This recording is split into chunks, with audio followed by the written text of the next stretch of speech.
Good evening and welcome to Poland Daily. My name is Natalia Moczulska and this is the news. The situation in the Zaporizhzhia nuclear power plant, the largest in Europe, remains dangerous. Yesterday, 2 blocks of the power plant were put into operation by connecting them to the Ukrainian grid.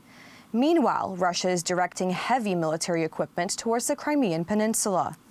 Last night, Russia blocked the adoption of the Review Conference final document of the Nuclear Non-Proliferation Treaty, which criticized its seizure of control of the Zaporizhzhia nuclear power plant. The city of Enerhodar, where the power plant is located, is currently on the border of the Ukraine-Russian front. The situation remains very dangerous. Any repetition of yesterday's events, that is, the disconnection of the power plant from the grid, any actions by Russia that could cause the reactors to be disconnected, will again bring the plant one step away from disaster. That is why it is so important that the mission of the International Atomic Energy Agency reaches its destination as soon as possible and helps to keep the nuclear power plant under the constant control of Ukraine. The inhabitants of Zaporizhzhia, 50 kilometers away from the power plant, live in constant fear. There are concerns that the Ukrainian authorities will not be able to warn us in time in the event of radiation fallout, or that we will not respond appropriately, or that there will be widespread psychosis that will cause panic among the population. Of course I'm scared. Everyone is afraid. We don't know what will happen next, what awaits us every minute, every second. I've already heard that in one of the neighborhoods they are distributing potassium iodide. I don't know if it's true or if it's just fear. Despite the ongoing war, 44 ships containing grain have been removed from the Black Sea ports and are destined for 15 countries. Kyiv has already received orders for 70 more transports. The Ukrainian authorities want to increase exports to 3 million tons per month. According to the Ukrinform agency, over 25 million tons of grain were harvested in Ukraine by August 25th. Ukraine has exported the first million tons of grain from its Black Sea ports since an agreement was signed almost a month ago allowing the resumption of these exports. Ukrainian grain and the restoration of our supplies to world markets will avoid chaos in these markets, alleviate the food crisis, and prevent catastrophic shortages. In Crimea, Russian missile defense is on standby, and more Russians are leaving the peninsula. Russia is concealing information about the explosions for fear of panic. According to a secret NATO report, the Russian military withdrew its air force from there in fear of airstrikes. It is still difficult to talk about the evacuation of Russian soldiers from the occupied Crimea, but we can see that after the recent attacks by Ukrainian troops, the occupiers began to leave quietly with their families. On the other hand, a video showing wagons with heavy equipment going towards Crimea appeared on the internet. It shows tanks and howitzers, as well as armored vehicles. This means that the Russians may be afraid of the Ukrainian counteroffensive in Crimea, not only from the air. The Russians focus only and exclusively on maintaining the territory they have conquered so far, and feeling the threat of losing these gains, they are doing everything they can to strengthen these troops, to regroup tanks, heavy artillery, and we can see it already in Crimea, so it is 200 kilometers from the front line. Fighting is still going on in the eastern section of the Ukrainian-Russian front. However, despite the fierce fighting in Donetsk, near Seversk and Bakhmut, neither side achieved significant territorial gains. The Ukrainian General Staff reported that the Russians fired from artillery and airplanes at several villages near Kharkiv. The missiles were supposed to fall on civilian buildings. In Avdiivka, missiles fell into several districts, and the Russians attacked important civilian and military infrastructure facilities with tank and artillery fire.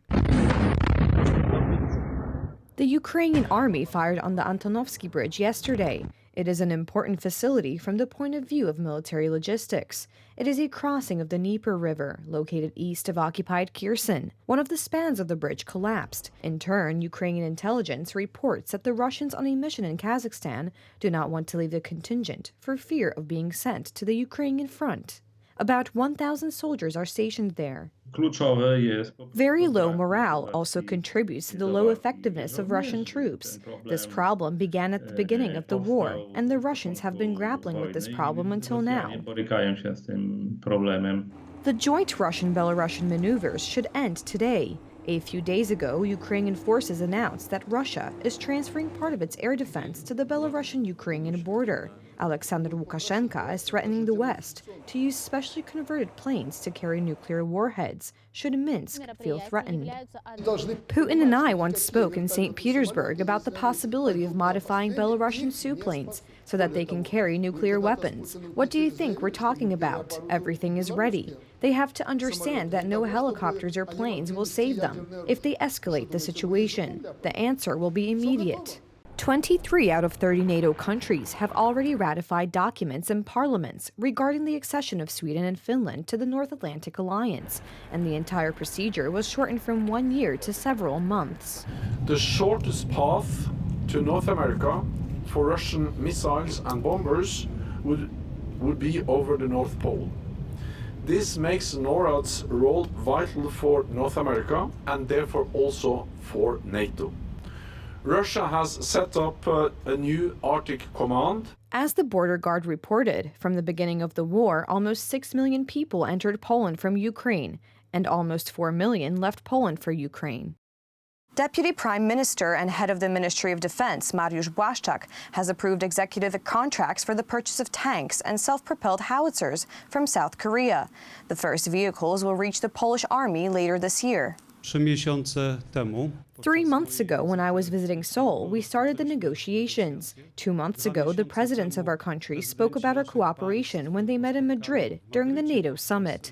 1 month ago, we signed the framework contracts, and today we signed contracts for the sale of K2 tanks and K9 howitzers for Poland, for the Polish army. We are observing what is happening in Ukraine. We draw conclusions, and we know that developing land forces, armored forces, and artillery is crucial for our security. That's why we signed the executory agreements in the first place, and 10 K2 tanks will arrive here in Moronk later this year, and 24 K9 howitzers will arrive in the artillery regiment in Węgorzewo.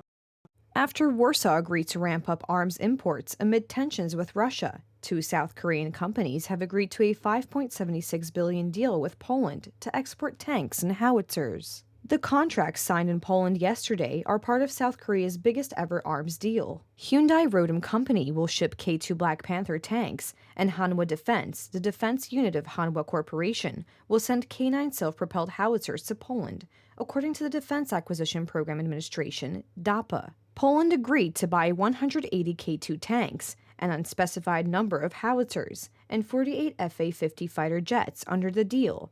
Friday's contract covers a first installment without elaborating on the numbers. An agreement for the jets is expected next month. The parties have not announced the value of the entire deal, which South Korean media estimated at up to $15 billion. NATO member Poland has vowed to boost military spending to 3% of gross domestic product and more than double the size of its army to deter any attacks. In Poland's late summer heat, dozens of cars and trucks lined up at the Lubelski Węgiel Bogdanka coal mine yesterday, as householders fearful of winter shortages wait for days and nights to stock up on heating fuel in queues reminiscent of communist times.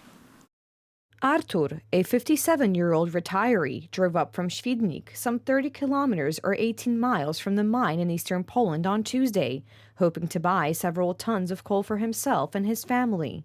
Today they brought out mobile toilets because until now we did it the eco-friendly way. We had to walk in the bushes.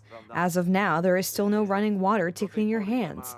Everyone had to organize themselves and bring some water canisters, big bottles to wash up.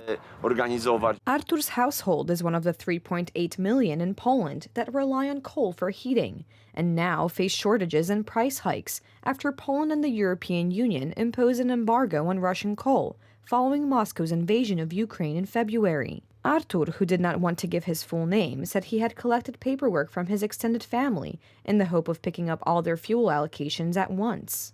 To camp, sleep in the car, eat. There is no store here. You can't move. You have to keep an eye on your place. I remember the times of the People's Republic of Poland and the communist times, but it didn't cross my mind that we could return to an even worse time. I am not that far from home, so I'll go back to sleep there and the tractor will stay here. While Poland produces over 50 million tons from its own mines every year, imported coal, much of it from Russia, is a household staple because of competitive prices and the fact that Russian coal is sold in lumps, more suitable for home use. Soaring demand has forced Bogdanka and other state-controlled mines to ration sales or offer the fuel to individual buyers via online platforms in limited amounts. The limits are in place to prevent hoarding and profiteering or even selling spots in the queue. The mine planned to sell fuel for some 250 households on Friday and would continue sales over the weekend to cut waiting times, said Dorota Homa, a spokeswoman for the Bogdanka mine. What we implemented and what improved our workflow is the introduction of a two-shift system from 6 a.m. to 9 p.m. This is how we've been working in the last few weeks. The improvement we see today is that the line is shortened by 200 meters, and today we will service 250 households. On Thursday, we launched a point for small coal buyers, up to 6 tons, but it is also needed to mention the formalities. We have introduced a two-step formal path in order to eliminate situations where people were coming here, taking a spot in the queue and selling it to someone else, or trading the coal illegally later. Like all Polish coal mines, Bogdanka typically sells most of the coal it produces to power plants.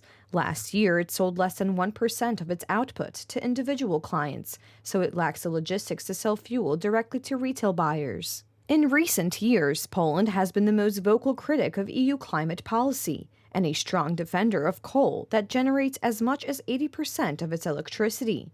But coal output has steadily declined as the cost of mining at deeper levels increases. Thank you so much for joining us this evening. Please stay tuned for Poland Daily Weather, Poland Daily Business, and some of our other programs. But for me, it's have a great Saturday night.